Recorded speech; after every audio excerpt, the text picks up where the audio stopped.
അവർ പറയുന്നത് നമുക്ക് കേട്ടാൽ അറയ്ക്കുന്ന വിധത്തിലുള്ള അന്ത്യകാലമായിരിക്കും അവരുടെ അവരെ പറയുന്നുണ്ട്. അതുപോലെ തന്നെ ഉപാസനാബലമാണ് കൊടുത്തിട്ടാണ് ദക്ഷിണ ഏറ്റവും മേടിക്കുന്നത്. അപ്പോൾ ഇങ്ങനെയുള്ള കർമ്മങ്ങളൊക്കെ ചെയ്യുമ്പോൾ നല്ല ദക്ഷിണ കൂടി കൊടുക്കണം പ്രത്യേകം ഓർക്കണം. ഈ മന്ത്രസിദ്ധി കിട്ടിയവരെ നമുക്ക് തിരിച്ചറിയാൻ സാധിക്കുമോ? ഏത് കർമ്മം ചെയ്താലും അത് ആ മന്ത്രം ഫലിച്ചാൽ അതിന്റെ 25% ചെയ്ത ആൾ കൂടി ഉണ്ട്, നല്ലതാണെങ്കിലും മോശമാണെങ്കിലും. ദ സൺ ടോക്സിലേക്ക് സ്വാഗതം.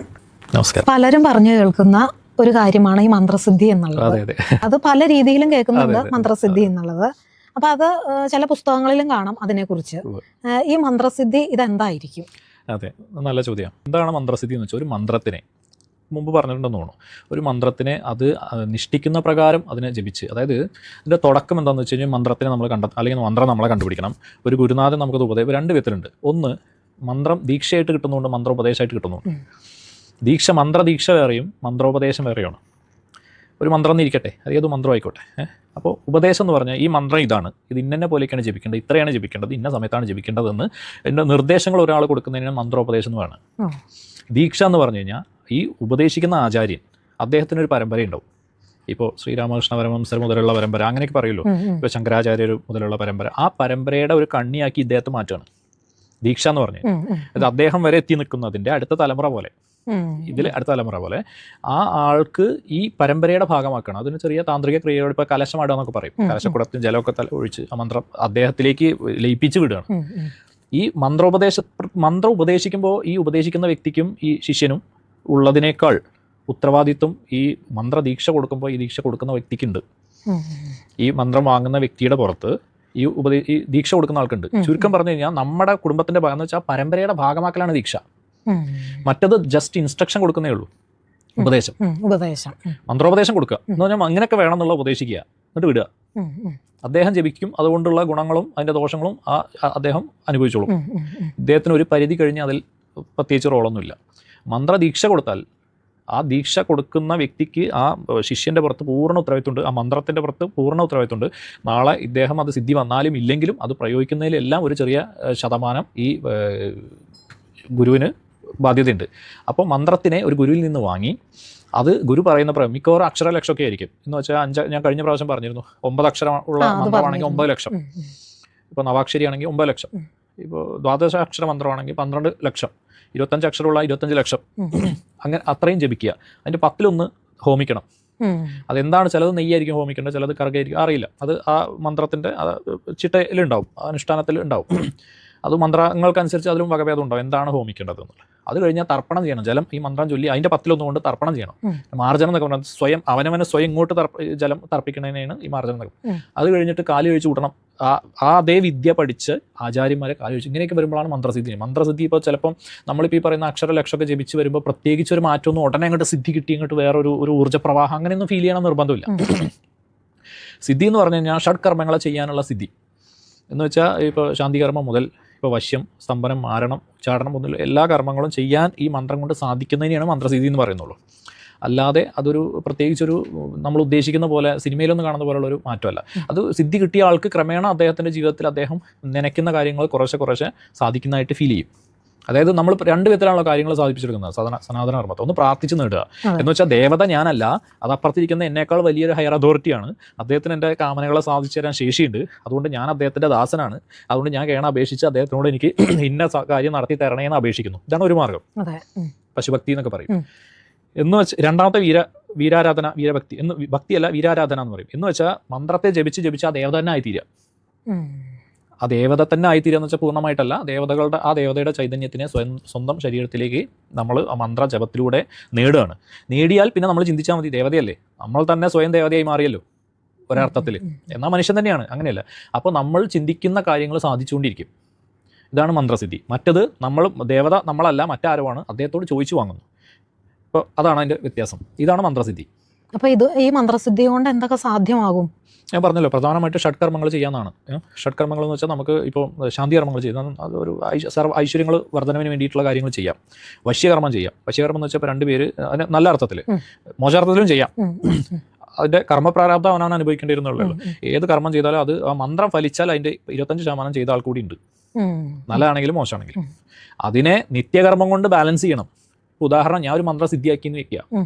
ഈ മന്ത്രം കൊണ്ട് ഞാൻ എന്തെങ്കിലും പ്രയോഗിക്കുമ്പോൾ അല്ലെങ്കിൽ മറ്റൊരാൾക്ക് സിദ്ധിയാക്കുന്ന മറ്റൊരാൾക്ക് ഉപകാരപ്പെടാൻ കൂടി വേണ്ടിയിട്ടാണല്ലോ. അപ്പോൾ അതിൻ്റെ ചെറിയൊരു അംശം നമ്മളിലേക്കും ഉണ്ടാവും, അതിൻ്റെ ഒരു കർമ്മപ്രാരാബ്ദം നമുക്കും ഉണ്ടാവും.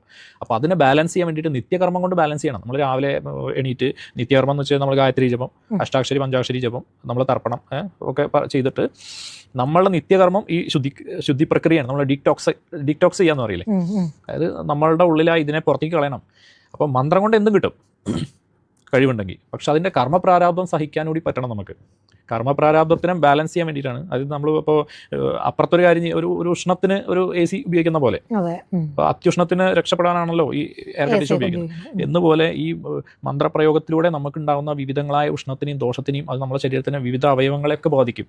ഇപ്പോൾ മാന്ത്രിക കർമ്മങ്ങളൊക്കെ ചെയ്യുന്ന ആളുകൾക്കൊക്കെ പല പ്രശ്നങ്ങളുണ്ട് ശരീരത്തിനൊക്കെ. ചിലർക്ക് വിട്ടുമാറാത്ത നടുവേദനയുണ്ട്.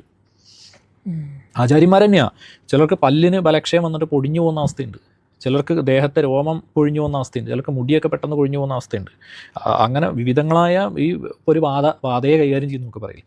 അങ്ങനെയൊക്കെ ബാധ ഒഴിപ്പിക്കാനൊക്കെ പോകുന്ന ആളുകൾക്ക് അതിൻ്റെ പ്രത്യാഘാതങ്ങളും അവർ അനുഭവിക്കുന്നുണ്ട്. അപ്പോൾ ഈ ഫീസ് മേടിക്കുമല്ലോ, ഈ ദക്ഷിണ മേടിക്കുമല്ലോ. ഈ ദക്ഷിണ എന്ന് പറയുന്നത് ഒരു മാന്ത്രികൻ അദ്ദേഹത്തിന്റെ ഉപാസന ബലം കൊണ്ടാണ് ഇതൊക്കെ ചെയ്യുന്നത്. പുറത്തുനിന്ന് കാണുന്നവർക്ക് കൂടുന്നൊക്കെ ആയിരിക്കും തോന്നുക, പക്ഷേ അദ്ദേഹത്തിന്റെ ഉപാസന ബലത്തിൽ നിന്നാണ് ഈ കാര്യങ്ങൾ സാധിപ്പിച്ചു കൊടുക്കുന്നത്. ആ ഉപാസന ബലമാണ് അദ്ദേഹം വിൽക്കും. ഇപ്പോൾ ചില ആളുകൾ ബുദ്ധി, ഇപ്പോൾ ടീച്ചേഴ്സ് അവനവൻ്റെ ബുദ്ധിയും അറിവിനെയാണ് വിറ്റ് കാശ് ആക്കുന്നത്. ബലവാൻ അദ്ദേഹത്തിൻ്റെ കായിക ബലത്തിനെയാണ് വിറ്റ് സമ്പാദിക്കുന്നത് ഈ ജോലികളൊക്കെ ചെയ്തിട്ട്. അതുപോലെ തന്നെ ഉപാസനാ ബലമാണ് കൊടുത്തിട്ടാണ് ദക്ഷിണ ഏറ്റവും മേടിക്കുന്നത്. അപ്പോൾ ഇങ്ങനെയുള്ള കർമ്മങ്ങളൊക്കെ ചെയ്യുമ്പോൾ നല്ല ദക്ഷിണ കൂടി കൊടുക്കണം എന്ന് പ്രത്യേകം ഓർക്കണം. അപ്പോൾ ചുരുക്കം പറഞ്ഞു കഴിഞ്ഞാൽ ഇത്രയും കാര്യങ്ങൾ ചെയ്യാൻ പറ്റും, എന്തും ചെയ്യാൻ പറ്റും. പക്ഷേ ആ ഒരു അവസ്ഥ എത്തുന്നൊരു വ്യക്തി എന്ത് ചെയ്യണം എന്നുള്ളതിനെക്കുറിച്ച് 10 പ്രാവശ്യം ആലോചിച്ചിട്ട് ചെയ്യുള്ളൂ എന്ന് മാത്രം. അപ്പോൾ ഇന്നത്തെ കാലത്ത് ഈ മന്ത്രസിദ്ധിയൊക്കെ നേടിയവരുണ്ടാവുമോ? അനേകങ്ങളായിട്ടുണ്ട്. എല്ലാ കാലത്തും ഉണ്ട്. ഈ കാലത്തൊന്നല്ല, എല്ലാ കാലത്തും ഉണ്ട്. പക്ഷേ അളവിൽ കുറവായിരിക്കും. ഇപ്പം നമുക്ക് അതൊന്നും ഇന്ന് ചിന്തിക്കാനുള്ളൊരു സമയം, അങ്ങോട്ടൊന്നും പോകാനുള്ളൊരു താല്പര്യമൊന്നും പുതിയ ആളുകൾക്കില്ല. അപ്പം ഞാനിപ്പോൾ കഴിഞ്ഞ വീഡിയോയിൽ പറഞ്ഞ പോലെ ഈ ഹോമിക്കാൻ വർഷങ്ങളില്ലാത്തതുകൊണ്ടും പെട്ടെന്ന് തന്നെ, കാരണം 18 വയസ്സാകുമ്പോൾ തന്നെ ലക്ഷ്യങ്ങൾ, ഒരുപാട് സൗകര്യങ്ങൾ നേടണം, സുഖപ്രാപ്തിയിലെത്തണം എന്നൊക്കെയാണ് സാധാരണ എല്ലാവർക്കും. വലിയ തെറ്റൊന്നുമില്ല, കാരണം നമ്മൾ കാണുന്നത് അങ്ങനെയാണ്. ഇപ്പോൾ പണ്ടൊക്കെ 4 പശു വളർത്തുന്നവൻ്റെ മകന് എനിക്ക് ഒരു 100 പശുവിനെ വളർത്തണം എന്നായിരിക്കും ആഗ്രഹം. ഇന്ന് അങ്ങനെയല്ല. ഈ അച്ഛനും അമ്മയും ഈ പശുവിനെ വളർത്തി നടക്കണം, എനിക്ക് എങ്ങനെയെങ്കിലും പഠിച്ച് ഡോക്ടറാണോ അല്ലെങ്കിൽ എഞ്ചിനീയർ ആവണമെന്നായിരിക്കും ആഗ്രഹം. അപ്പോൾ ആഗ്രഹങ്ങൾ വർദ്ധിച്ചപ്പോൾ ഇങ്ങനെയുള്ള മാർഗ്ഗങ്ങളിലൂടെ കുറച്ച് ആൾക്കാരെ ഇപ്പോൾ ഈ വിദ്യ പോകുന്നുള്ളൂ. ഈ വിദ്യ കൈമാറ്റം വന്ന് നിലനിന്ന് പോകുന്നത് വളരെ കുറച്ച് ആളുകളിലൂടെയുള്ളൂ. ആളുകൾ 100% ഉണ്ട്, ഇന്നുണ്ട്. പക്ഷേ ഈ ഫലപ്രാപ്തിയെക്കുറിച്ച് പറയുമ്പോൾ ഫലപ്രാപ്തി പൊതുവെ ഇപ്പോൾ കുറവാണ്. അതായത് മാന്ത്രിക കർമ്മങ്ങൾക്കും താന്ത്രിക കർമ്മങ്ങൾക്കും പൂജകൾക്കൊക്കെ ഫലപ്രാപ്തി ഇപ്പോൾ വളരെ കുറവാണ് പൊതുവേ. അതിൻ്റെ പ്രധാന കാരണം, ഇപ്പോൾ ഈ ചോദിച്ചതുകൊണ്ട് ഒരു പറയാതിരിക്കാൻ പറ്റില്ല, പ്രധാന ഒരു കാരണം ദ്രവ്യശുദ്ധിയാണ്. ഉപയോഗിക്കുന്ന വസ്തുക്കളുടെ ശുദ്ധി. ഇപ്പം നമ്മൾ നെയ്യ് വിളക്ക് കത്തിക്കുന്ന ഒരു പൂജ, ആ നെയ്യിൻ്റെ ശുദ്ധി. പണ്ടത്തെ ആ ഒരു ശുദ്ധമായ നെയ്യല്ല ഉപയോഗിക്കുന്നത്. വിളക്ക് കത്തി നല്ലെണ്ണ, ശുദ്ധമായ എണ്ണ കിട്ടാനില്ല. ഹോമിക്കുന്ന വസ്തുക്കൾ ഒന്നും ശുദ്ധമായതും അതിൻ്റെ പാകമുള്ളതും കിട്ടാനില്ല എന്ന് തുടങ്ങി ജലം ഉൾപ്പെടെ ഒന്നിനും ഒരു ദ്രവ്യങ്ങൾക്ക് ശുദ്ധിയില്ല. അപ്പോൾ എല്ലാ മാന്ത്രിക താന്ത്രിക കർമ്മങ്ങൾക്കൊക്കെ അതിൻ്റെ ഫലപ്രാപ്തിയെ സഹായിക്കുന്ന പ്രധാന ഒരു കാരണം ദ്രവ്യശുദ്ധിയാണ്. അപ്പോൾ ദ്രവ്യശുദ്ധി ഇല്ലാത്തതുകൊണ്ട് ഇപ്പോൾ നമ്മൾ ഇത് മനസ്സിൽ നനയ്ക്കുന്ന പോലെയല്ല, ചില കാര്യങ്ങളൊക്കെ നടത്താൻ കർമ്മം കൂടി ചെയ്യണം. മന്ത്രസിദ്ധിയാണെങ്കിൽ പോലും ആ മന്ത്രസിദ്ധി നേടിയ ആൾ വെറുതെ ഇരുന്ന് എന്തെങ്കിലും ചെയ്താൽ ആ കാര്യം നടന്നു കിട്ടണമെന്ന് നിർബന്ധമില്ല. അപ്പോൾ ആ മന്ത്രം കൊണ്ട് ഈ ക്രിയകൾ ചെയ്യുന്നതിന് ക്രിയയുണ്ട്, അതായത് കാര്യങ്ങൾ നടത്തിക്കുന്നതിന് ക്രിയയുണ്ട്. ഇപ്പോൾ വശ്യമാണെങ്കിൽ ആ വശ്യത്തിന് ഒരു ക്രിയ കൂടി ചെയ്യണം. അതിന് എടുക്കുന്ന ദ്രവ്യങ്ങളില്ലേ, ആ ദ്രവ്യങ്ങൾ ശുദ്ധമല്ലെങ്കിൽ ആ ക്രിയ ഫലിക്കാതെ വരും. അത് ഈ ഉപാസകൻ്റെ അല്ലെങ്കിൽ ഈ മന്ത്രസിദ്ധി കിട്ടിയ ആളുടെ കുഴപ്പമല്ല, ആ ദ്രവ്യത്തിൻ്റെ ശുദ്ധി ഇല്ലാത്തത് കൂടി ഒരു കാരണമാണെന്ന് എല്ലാവരും പറയുന്നുണ്ട്. എൻ്റെ മാത്രം അഭിപ്രായമല്ല, ഈ വിഷയം കൈകാര്യം ചെയ്യുന്ന എല്ലാവരും പൊതുവെ പറയുന്ന അഭിപ്രായമാണ്. ഈ സിദ്ധി നേടിയവർ തന്നെ ഇത് തെറ്റായി ഉപയോഗിക്കാൻ സാധ്യതയില്ലേ? തെറ്റായി ഉപയോഗിക്കുക എന്ന് പറഞ്ഞു കഴിഞ്ഞാൽ, അതെ, ഇപ്പോൾ ഈ വശ്യം പോലെയുള്ള അല്ലെങ്കിൽ മാരണം പോലെയുള്ള കാര്യങ്ങൾ ചെയ്യാൻ സാധ്യതയില്ലേ എന്നല്ലേ ചോദിച്ചത്. അത് അന്യന് മോശമായ രീതിയിൽ ചേച്ചി ഉദ്ദേശിച്ചത് അന്യന് ദോഷകരമായ വിധം ഇത് ഉപയോഗിക്കാൻ സാധ്യതയില്ലെന്നായിരിക്കും. ഒന്നാമത്തെ കാര്യം, ഈ മന്ത്രസിദ്ധി ഒക്കെ നേടുക എന്ന് പറയുന്നത് നമ്മൾ വിചാരിക്കുമ്പോൾ കേവലം ഒരു നിസ്സാരമായ കാര്യമേ അല്ല. എന്തുകൊണ്ടാണ് ഇതൊക്കെ സിദ്ധി നേടാൻ ഇത്രയും പ്രയാസം ഉണ്ടാകുന്നതെന്ന് വെച്ച് കഴിഞ്ഞാൽ, അത്രമേൽ മനസ്സിനും ശരീരത്തിനും പക്വത വന്ന ഒരു മനുഷ്യന് മാത്രമേ ഇതൊക്കെ ഇപ്പോൾ നമ്മൾ ഈ ഓരോ മന്ത്രങ്ങളും ഓരോ ലോക്ക് ചെയ്ത് വെച്ചേക്കാണ്. നമ്മൾ കീലകം എന്നൊക്കെ പറയും. ഒരു മന്ത്രത്തിന് എല്ലാ മന്ത്രങ്ങളെയും ലോക്ക് ചെയ്ത് വെച്ചിരിക്കുന്നത് സാധാരണക്കാരൻ ഇത് എടുത്ത് അന്യായമായിട്ട് ഉപയോഗിക്കാതിരിക്കാൻ വേണ്ടിയിട്ടാണ്. പൂട്ടി വെച്ചിരിക്കുന്നത് അർഹതയുള്ളവൻ വന്ന് ഉപയോഗിക്കാനും അർഹതയില്ലാത്തവൻ ഉപയോഗിക്കാതിരിക്കാനാണ്. നമ്മൾ ഈ ലോക്കറൊക്കെ പൂട്ടുന്ന പോലെ ഒരിക്കലും തുറക്കാതിരിക്കാനല്ല, അങ്ങനെയാണ് കോൺക്രീറ്റ് ചെയ്താൽ പോലെ. പൂട്ടുന്നത് ആവശ്യമുള്ളവ മാത്രമേ തുറക്കാൻ പാടുള്ളൂ, അല്ലാത്തവൻ തുറക്കരുത് എന്നുള്ളതുകൊണ്ടാണ്. അപ്പോൾ മന്ത്രങ്ങളും അതുപോലെ പൂട്ടി വെച്ചിരിക്കുകയാണ്.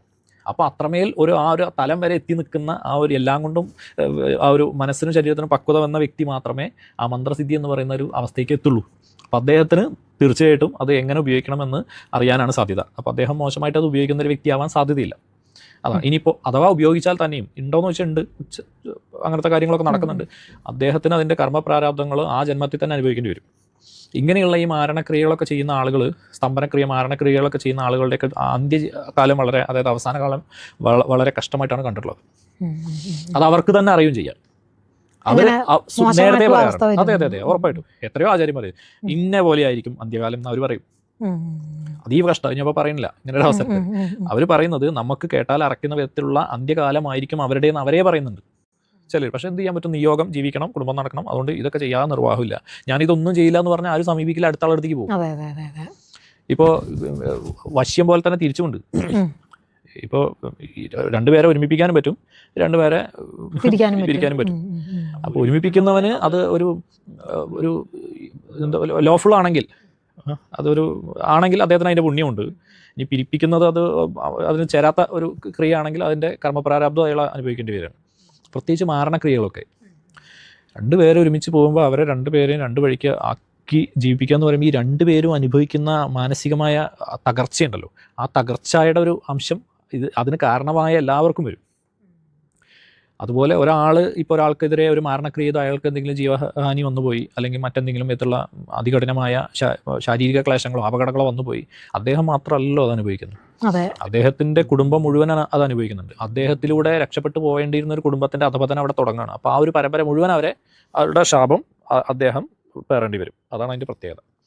ഇനി മന്ത്രസിദ്ധി കിട്ടിയവരെ നമുക്ക് തിരിച്ചറിയാൻ സാധിക്കുമോ? മന്ത്രസിദ്ധി കിട്ടിയവരെ തിരിച്ചറിയാൻ സാധിക്കുമോ എന്ന് വെച്ച് കഴിഞ്ഞാൽ അതിനും ഒരു സിദ്ധി വേണം. സാധാരണക്കാരനെ തിരിച്ചറിഞ്ഞോളണം. ഇപ്പം നമ്മൾ പറഞ്ഞില്ലേ ചേച്ചി, നമ്മൾ ഈ സോ കോൾഡ് ശാരീരിക അല്ലെങ്കിൽ എന്താ പറയുക വസ്ത്രധാരണം കൊണ്ടൊക്കെയാണ് ആളുകൾ അളക്കുന്നത് ഒരു പരിധി. ഇപ്പോൾ ഞാൻ മന്ത്രസിദ്ധി ഉള്ള ആളാണെങ്കിൽ അത് എങ്ങനെ അത് ഹൈഡ് ചെയ്ത് കൊണ്ടുനടക്കാമെന്നാണ് ഞാൻ ശ്രദ്ധിക്കുക. അല്ലാതെ നമ്മളിതല്ല എന്നുള്ള ബോധ്യം, ഉത്തമമായ ബോധ്യമുള്ളവരാണ് ഇത് ഒരുപാട് കോലം കെട്ടി പുറത്ത് നടക്കുന്നത്. അതായത് ഇത് അങ്ങനെയാണെന്ന് അവർക്ക് വരുത്തി തീർക്കണം. ഇപ്പം ഞാൻ എല്ലാവരും ഒരുപോലെ അടച്ചാക്ഷേപിക്കുകയല്ല. ഒരുപാട് മാലയിട്ട്, ഒരുപാട് കുറിയിട്ട്, ഒരുപാട് ചരട് കിട്ടി അങ്ങനെ ചുവന്ന വസ്ത്രം ഇട്ട് അല്ലെങ്കിൽ കായ് വസ്ത്രം ഇട്ട് പുറത്ത് നടക്കുമ്പോൾ ഞാൻ ഇങ്ങനെയാണെന്ന് ഒറ്റ നോട്ടത്തിൽ ഒരാളെ തിരിച്ചറിയണം എന്നുള്ള അയാളുടെ ആവശ്യമാണ് ആ വസ്ത്രം. അല്ലെങ്കിൽ വിദ്യ കൃത്യമായിട്ട് ഉപയോഗിക്കാൻ കഴിയുന്നവൻ്റെ അടുത്ത് അവൻ ഏത് വസ്ത്രം ധരിച്ചാലും ആൾക്കാർ ചെല്ലുന്നുണ്ട്. അതാണ് അതിൻ്റെ സത്യം. പക്ഷെ ഇവർക്ക് ഇതല്ല എന്നുള്ള ഉത്തമ ബോധ്യം അവർ ഉള്ളിൽ ഇങ്ങനെ അലയടിക്കുന്നുണ്ടാവും. ഇനിയിപ്പോൾ എന്നെ കണ്ടിട്ട് അങ്ങനെ തോന്നുന്നില്ലേ, അപ്പോൾ വേഷം കൊണ്ട് തോന്നട്ടെ, അങ്ങനെ ഉണ്ടല്ലോ. അപ്പോൾ ആ വേഷം കൊണ്ട് തോന്നിക്കുന്നത് ഒരിക്കലും സിദ്ധിയായിട്ടൊന്നും കണക്കാക്കാൻ പറ്റില്ല. അവർക്ക് അങ്ങനെ നമുക്ക് ആർക്കും വേഷം കെട്ടാലോ. ഇപ്പോൾ ഒരു പോലീസ് വേഷം ഇട്ടുകൊണ്ട് ഒരാൾ പോലീസുകാരനാവുന്നില്ല. അഭിനയിക്കാനൊക്കെ വേണ്ടിയിട്ട് പോലീസ് വേഷം ധരിക്കുന്ന ആൾ പോലീസ് ആവുന്നില്ലല്ലോ. അതുപോലെ ഒരു ആചാര്യൻ്റെ വേഷം ധരിച്ചുകൊണ്ട് ഒരാൾ ആചാര്യനാവുന്നില്ല. ഇനി ആചാര്യൻ്റെ വേഷം എന്നിട്ട് വേഷം ഉണ്ടോ എന്ന് വെച്ച് കഴിഞ്ഞാൽ അങ്ങനെ വേഷമില്ല. ഞാൻ മറ്റുള്ളവരുടെ കണ്ണിൽ ഉള്ള കാര്യമാണ് പറഞ്ഞത്. ആചാര്യൻ എന്ന് പറയുമ്പോൾ ഒരാൾക്ക് പെട്ടെന്ന് എന്താ ഓർമ്മ വരിക എന്നുള്ള ആവേശം. ആ വേഷം ധരിക്കണം നിർബന്ധമില്ല. അങ്ങനെ ധരിച്ചവർ ആചാര്യന്മാരാണോ വെച്ചാൽ ആവാതിരിക്കാം. ഇന്നങ്ങനെ ധരിക്കാതെ രാവിലെ ഇൻ ചെയ്ത് അല്ലെങ്കിൽ നല്ല ടിപ്പ് ടോപ്പായിട്ട് എക്സിക്യൂട്ടീവ് ലുക്കിൽ പോകുന്ന ആൾക്ക് മന്ത്രസിദ്ധനായിക്കൂടെ എന്ന് വെച്ചാൽ 100% അങ്ങനെയുള്ളവരും ഉണ്ട്. 1-2 ആളുകളെ എനിക്കറിയാം. അവർ വളരെ സൊസൈറ്റിയിൽ വളരെ ഉന്നത പദവി അലങ്കരിക്കുന്ന ആളുകളാണ്. ഇപ്പോൾ പല മേഖലയും കൈകാര്യം ചെയ്യുന്നുണ്ടല്ലോ ഓരോരുത്തരും. അതെ. ആ വ്യക്തിക്ക് ഉള്ള സിദ്ധികളെ അദ്ദേഹം ഒരിക്കലും അങ്ങനെ പുറത്ത് കാണിക്കുന്നില്ല. അതറിയുന്ന ആളുകൾക്ക് മനസ്സിലാവും. നമുക്കത് സമാന ഗുണങ്ങളുള്ളവർ പരസ്പരം തിരിച്ചറിയപ്പെടും. അത്രയേ ഉള്ളൂ. ഇപ്പോൾ രണ്ടുപേരും തമ്മിൽ ചേർച്ച രണ്ടുപേരും സുഹൃത്തുക്കളാവുന്നത് അല്ലേ? ഒരു നാട്ടിൽ ഫുട്ബോളിന് താല്പര്യമുള്ള എല്ലാവരും ഒരു ഗ്രൗണ്ടിൽ ഒത്തുകൂടുന്നുണ്ടല്ലോ. അപ്പുറത്തെ ഗ്രൗണ്ടിൽ ക്രിക്കറ്റ് കളിയാണ്, അപ്പോൾ അതിനോട് താല്പര്യമുള്ള എല്ലാവരും ആ ഗ്രൗണ്ടിൽ ഒത്തുകൂടുന്നുണ്ട്. സ്ത്രീകൾ മറ്റേ തിരുവാതിര കളിക്ക് ഇന്ന സ്ഥലത്ത് ഒത്തുകൂടുന്നുണ്ട്. അപ്പോൾ സമാന കഴിവുകളും സമാന താല്പര്യങ്ങളും ഉള്ള ആളുകൾ ഒത്തുചേരും. അങ്ങനെ മന്ത്രസിദ്ധനായ വ്യക്തിയെ കണ്ടാൽ തിരിച്ചറിയാൻ പറ്റുമോ? തിരിച്ചറിയാൻ പറ്റും. അല്ലാത്ത പക്ഷം ഒരു സാധാരണക്കാരൻ്റെ കണ്ണിൽ തിരിച്ചറിയാൻ പറ്റുമോ വെച്ചാൽ തിരിച്ചറിയാൻ പറ്റില്ല എന്നാണ് ഉത്തരം. നമ്മൾ പോകുന്ന ക്ഷേത്രങ്ങളിലെ ശാന്തിമാരും പൂജാരിമാരെല്ലാവരും ഈ മന്ത്രസിദ്ധി നേടിയവരാണോ? ഇപ്പോൾ നമ്മൾ പറഞ്ഞ പോലെയുള്ള സിദ്ധിയുള്ളവരാണോ? അവർ നേടിയവരാണോ? അങ്ങനെ നിർബന്ധമുണ്ടോ? അങ്ങനെ ഒരു നിർബന്ധമില്ല. അങ്ങനെ ആവണം നിർബന്ധമില്ല. കാരണം ക്ഷേത്രപൂജ എന്ന് പറഞ്ഞാൽ വേറൊരു, നമ്മളെ മന്ത്രസിദ്ധിയായിട്ട് ക്ഷേത്രപൂജയ്ക്ക് ബന്ധമൊന്നുമില്ല. പൂജ പഠിക്കണം, അത്രയേ ഉള്ളൂ. അതായത് സന്ധ്യാവന്തനം മുതൽ പൂജ എന്ന് പറഞ്ഞ സിലബസ് പ്രകാരം, അത് സന്ധ്യാവന്തനത്തിന് ശേഷം ഗണപതി, പിന്നെ വിഷ്ണു പൂജ, ശിവപൂജ, അങ്ങനെ ആ പൂജകൾ, അതായത് ആ ദേവനെ പൂജിക്കാനും ഉപചാരപൂർവ്വം പൂജിക്കാനുള്ള ഒരു കൈക്രിയയും അതിൻ്റെ തത്വാർത്ഥ പ്രകാരമുള്ള പൂജയും പഠിച്ചു കഴിഞ്ഞാൽ ക്ഷേത്രത്തെ പൂജാരിയാവാം. അത് തന്നെ ഉത്സവക്രിയകളൂടി പഠിക്കുമ്പോഴാണ് ക്ഷേത്രം തന്ത്രി ചെയ്യാൻ പറ്റുള്ളൂ. ആ. മുന്നേ വീഡിയോ പറഞ്ഞിട്ടുണ്ടായിരുന്നല്ലോ, അതെ അതെ ഇത് ക്ഷേത്രതന്ത്രി അവനവൻ്റെ പ്രാണനി എന്നുള്ളത്. അപ്പോൾ ഉത്സവക്രിയ വരെ ഉള്ള സിലബസ്, തന്ത്ര സിലബസ് പഠിച്ചാൽ ക്ഷേത്ര മേൽശാന്തി വരെ ആവാം. കീഴ്ശാന്തി മുതൽ മേൽശാന്തി വരെ ആവാം. അതിൻ്റെ അടുത്ത കോഴ്സാണ് ഈ ഉത്സവക്രിയ കൂടിയുള്ള കോഴ്സ്. ഈ ഉത്സവക്രിയ എന്ന് പറഞ്ഞു കഴിഞ്ഞാൽ ഇപ്പോൾ ദേവനെ ആ ചൈതന്യം ഉദ്ദേശിപ്പിക്കും. അപ്പോൾ ആ ഉത്സവക്രിയ പഠിച്ച വ്യക്തിക്ക് തന്ത്രി ചെയ്യാൻ പറ്റുള്ളൂ. അതിന് മന്ത്രസിദ്ധിയായിട്ട് ബന്ധമില്ല, താന്ത്രിക ക്രിയകളാണത്. താന്ത്രിക ക്രിയ പൂജ വേറെയാണ്. ഈ പൂജ പഠിക്കാത്ത വ്യക്തിക്ക് മന്ത്രസിദ്ധി നേടാൻ പറ്റും. ഒരു മന്ത്രം കൊണ്ട് വേറെ ഒന്നും അറിയില്ല. ഉദാഹരണം, ഒരു പൂജ അറിയില്ല, ഒരു ദേവനെയും പൂജിക്കാൻ അറിയില്ല, തന്ത്രം അറിയില്ല, മാന്ത്രിക വിദ്യ ഒന്നും അറിയില്ല. പക്ഷെ ഒരു മന്ത്രത്തെ ജപിച്ച് അയക്ക് മന്ത്രസിദ്ധിയിലെത്താൻ പറ്റും. എന്നാൽ 50 വർഷമായി ദേവനെ പൂജിക്കുന്നു, തന്ത്രം പഠിച്ചിട്ടുണ്ട്, എല്ലാം പഠിച്ചിട്ടുണ്ട്, അദ്ദേഹത്തിന് മന്ത്രസിദ്ധി എത്തണമെന്നും നിർബന്ധമില്ല. മന്ത്രസിദ്ധി എന്ന് പറഞ്ഞാൽ പരക്കെയുള്ള പൂജയല്ല. ഇപ്പോൾ താന്ത്രികമായിട്ടുള്ള പൂജ ചെയ്യുന്ന ആളുകൾ അവർ ക്ഷേത്ര പൂജകളാണല്ലോ ചെയ്യുന്നത്. എന്ന് വെച്ചാൽ ദേവനെയും ഉപദേവതകളെയും പൂജിച്ച് സപരിവാര പൂജ ചെയ്ത് അങ്ങനെ പോകുന്നതല്ലേ. ഇതല്ല, ഇത് ഒരു ദേവന്റെ കാര്യമല്ല, ഒരു മന്ത്രത്തിന്റെ കാര്യമാണ്. എന്നുവെച്ചാൽ ഒരു ദേവൻ തന്നെ പല മന്ത്രങ്ങളുണ്ടല്ലോ. ഇപ്പോൾ മഹാവിഷ്ണുവിന് എത്ര അനേക മന്ത്രങ്ങളുണ്ട്, ഭദ്രകാളിക്ക് എത്ര മന്ത്രങ്ങളുണ്ട്. നമ്മളിതൊരു ദേവതയുടെ കാര്യം കൂടിയല്ല, അവിടുന്ന് താഴേക്ക് ഒരു മന്ത്രത്തിന്റെ കാര്യം, ഒറ്റ മന്ത്രം. അവിടെയാണ് ഇത് പറയുന്നത്. അല്ലാതെ ഒരു ദേവത ഇപ്പോൾ ഞാൻ ഉദാഹരണം പറഞ്ഞു, ഇപ്പോൾ മഹാവിഷ്ണുവിനെ വർഷങ്ങൾ 50 വർഷം പൂജിച്ച മന്ത്രസിദ്ധി എത്തുമെന്ന് വെച്ചാൽ പൂജ എത്തണം നിർബന്ധമില്ല. പക്ഷെ ഒരു മന്ത്രത്തിനെ 50 വർഷം ഒരാൾ ചെയ്യേണ്ട, അതിന് മുമ്പ് അയാൾ ആ അവസ്ഥയിൽ എത്തിയിരിക്കും, അതിലൊരു സംശയമില്ല. ഭക്തിക്ക് പോലും ഇതിൽ പ്രാധാന്യമില്ല. അപ്പോൾ ആളുകൾക്ക് വിചാരേണ്ട അതീവ ഭക്തിയോടെ ചെയ്താലാണ് പൂജ ഫലിക്കുന്നത്. അതിൻ്റെ ആവശ്യമില്ല, നിഷ്ഠയ്ക്കാണ് പ്രാധാന്യം. ഇപ്പോൾ ചില സാത്വിക മൂർത്തികൾക്ക് ഭക്തി കൂടി ആവശ്യം. ഇപ്പം നമ്മളെ ശ്രീകൃഷ്ണ പരമാത്മനെയൊക്കെ സംബന്ധിച്ചിടത്തോളം അല്പ ഭക്തിരസം കൂടി കലർത്തി കൊടുത്താലും ഉപരി കഴിക്കുള്ളൂ. വെറുതെ ലഡു കൊടുത്താൽ കഴിക്കില്ല. ഒന്നുകൂടി ഒരു ഇതുണ്ടെങ്കിൽ അതിൻ്റെ ഭാവം വേറെയാണ്, എങ്കിലും പുള്ളിക്ക് അത് ഇഷ്ടമാണ്, ആ ഭക്തി ഇഷ്ടമാണ്. ആൾ വീരനാണെങ്കിലും ആളെ വീരനല്ലാതെ കാണുന്ന ആൾക്ക് ഇഷ്ടമാണ്. ഇപ്പോൾ ഭദ്രാളി അങ്ങനെ ഇഷ്ടമല്ല. ഭദ്രാളിക്ക് വീരത്തുണ്ടെങ്കിൽ വീരത്വത്തോടു കൂടി ആരാധിക്കുന്നതാണ് ഇഷ്ടം. കാളി തന്നെയാണ് കൃഷ്ണൻ, കൃഷ്ണൻ തന്നെയാണ് കാളി. രണ്ടുപേരുടെ ബീജമന്ത്രം ഒന്നാണ്. അതായത് അത് വേറൊരു സബ്ജക്റ്റ്, നമുക്ക് വേറൊരു അവസരത്തിൽ അതിലേക്ക് പോകണില്ല. അപ്പോൾ ഒരേ സ്ത്രീ പുരുഷ ദേവതകളാണ്, കാലസംഘർഷണനും കാലസംഘർഷിണിയും എന്ന് പറയും. അപ്പോൾ ഭഗവാനും അല്പം ഭക്തിരസമൊക്കെ ചേർത്ത് മധുരം കൂട്ടുന്നതാണ് ഇഷ്ടം, ദേവതയ്ക്ക് ആ വീരത്വത്തോടു കൂടി ആരാധിക്കുന്നതാണ് ഇഷ്ടം. അപ്പോൾ ഇത് ഒരു ദേവതയുടെ കാര്യം പോലും അല്ല, ഒരു മന്ത്രത്തിൻ്റെ കാര്യമാണ്. അനേകായിരം മന്ത്രങ്ങളുള്ളതിൽ നിന്ന് ഒരു മന്ത്രത്തിനെ എടുത്ത് അതിനെ മാത്രം ജപിച്ച് അതായിത്തീരുന്ന അവസ്ഥ, അതാണ് മന്ത്രസിദ്ധി. അത് ക്ഷേത്രതന്ത്രി ഉൾപ്പെടെ, മേൽശാന്തി ഉൾപ്പെടെ, കീഴ്ശാന്തിമാർ ഉൾപ്പെടെ ഉള്ളവർക്ക് മന്ത്രസിദ്ധി നേടണമെന്ന് നിർബന്ധമില്ല, അതിൻ്റെ ആവശ്യമില്ല. ദേവനെ പൂജിക്കാൻ മന്ത്രസിദ്ധി ഒന്നും വേണ്ട. പൂജാവിധികൾ അറിയണം, അതിൻ്റെ ക്രിയകൾ അറിയണം, അതിൻ്റെ തത്വാർത്ഥം അറിയണം എന്നുള്ളത് മാത്രമേ ഉള്ളൂ. മന്ത്രസിദ്ധി ക്ഷേത്ര പൂജയിൽ നിന്നും വ്യത്യസ്തമായൊരു കാര്യമാണ്. അപ്പോൾ ഈ സാധാരണക്കാർക്കും ഈ ദേവതയെ ആരാധിക്കുന്നവർക്കും എല്ലാവർക്കും ഈ ഇപ്പോൾ പറഞ്ഞ പോലെ മന്ത്രസിദ്ധി എന്ന് വെച്ചാൽ ചോദിക്കുന്നത്, ഇപ്പോൾ നമ്മൾ ക്ഷേത്ര പൂജയൊക്കെ ചെയ്യാത്തവർക്കും അല്ലെങ്കിൽ സാധാരണക്കാരായ ആളുകൾക്കും, ഇപ്പോൾ നമ്മൾ കുലാചാരമൊക്കെ അനുഷ്ഠിച്ചു പോകുന്ന അങ്ങനെയുള്ള ഒരു തറവാട്ടിലെ ഒരു ദേവതയിൽ ഒതുങ്ങി ജീവിക്കുന്നവർക്കും ഈ ഒരു സിദ്ധിയൊക്കെ നേടാൻ പറ്റുമോ എന്നല്ല ചോദിച്ചത്. അത് ഞാൻ പറയാം, തീർച്ചയായിട്ടും പറ്റും. അതിലേക്കുള്ള പാത വളരെ കഠിനമാണെന്നുള്ളത് വേറെ കാര്യം. അങ്ങനെ ഇന്നും നടക്കുന്നുണ്ട്, പക്ഷെ നമുക്ക് അറിയാൻ പറ്റില്ലല്ലോ. ഇന്ന് നമ്മൾ അറിയുന്ന കാര്യങ്ങളൊക്കെ യൂട്യൂബിൽ വരുന്നതും അല്ലെങ്കിൽ വാർത്തയിൽ വരുന്നതായിട്ടുള്ള കാര്യങ്ങളാണ്. സിദ്ധികളെ പ്രകടിപ്പിക്കാത്ത ആളുകളാണ് കൂടുതലും, അല്ലെങ്കിൽ സിദ്ധിയുള്ള ആരും തന്നെ സിദ്ധികളെ പ്രകടിപ്പിക്കാത്തവരാണ്. അത് സാധാരണക്കാർ തിരിച്ചറിയുക ചെയ്യാം. പണ്ടൊക്കെ യോഗി, ഇപ്പോൾ ഒരാൾ യോഗിയാണ് എന്ന് പറഞ്ഞു കഴിഞ്ഞാൽ അദ്ദേഹം പോയിട്ട് അതെ ഞാൻ യോഗിയാണ്, എല്ലാവരും എൻ്റെ കാല് വിട്ട് പോകണമെന്ന് പറഞ്ഞിട്ടല്ല. അദ്ദേഹത്തിനെ കാണുമ്പോൾ അദ്ദേഹത്തിൻ്റെ ചൈതന്യത്തിൽ നിന്ന് അദ്ദേഹം ഒരു ശ്രേഷ്ഠനാണ്, അല്ലെങ്കിൽ ബഹുമാന്യ വ്യക്തിയാണ്, അല്ലെങ്കിൽ നമ്മൾ ആദരിക്കേണ്ട ആളാണെന്ന് ഈ പൊതുജനം തിരിച്ചറിയാണ് ചെയ്യേണ്ടത്. ആ തിരിച്ചറിയുമ്പോഴാണ് അദ്ദേഹം സിദ്ധനാവുന്നത്. അദ്ദേഹം അഡ്വർടൈസ്മെൻറ്റ് കൊടുത്തിട്ട് ഇവിടെ വന്നാൽ ഞാൻ എല്ലാ കാര്യം ശരിയാക്കി തരാമെന്ന് പറഞ്ഞിട്ട് പോകുന്നതല്ല. അതല്ല സിദ്ധി. സിദ്ധന് പരസ്യങ്ങൾ കുറവായിരിക്കും, അതാണ് ഇതിൻ്റെ പ്രത്യേകത. അങ്ങനെയുള്ളവർ ഇന്നുണ്ട്. ഇനി അടുത്ത എപ്പിസോഡിൽ കാണാം. നന്ദി, നമസ്കാരം.